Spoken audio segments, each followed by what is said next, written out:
আজকে আমি আপনাদেরকে তৈরি করে দেখাবো বাটা মশলায় অসাধারণ সাথে নারকেলি চিকেন। মুরগি নিয়ে নিয়েছি, জিরা, জয়ত্রী, দারচিনি, গোলমরিচ, সাদা গোলমরিচ, সাদা এলাচ, কালো এলাচ, লং, জয়ফল দিয়ে দিব মশলাগুলো ফ্রাই করে নিব, বেটে নিব।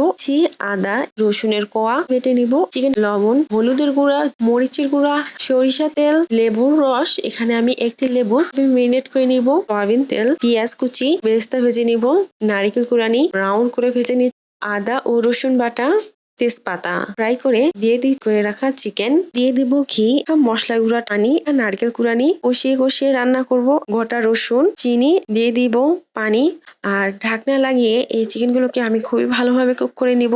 এই সময় আমি দিয়ে দিব আগে থেকে ফ্রাই করে রাখা বেরেস্তা। ফিরে এলাম প্রায় 5 মিনিট পর। এ সময় আপনারা দেখতে পাচ্ছেন চিকেনটা কিন্তু খুবই ভালোভাবে কুক হয়ে গেছে। তৈরি হয়ে গেছে আমাদের বাটা মশলা দিয়ে নারকেলি চিকেন।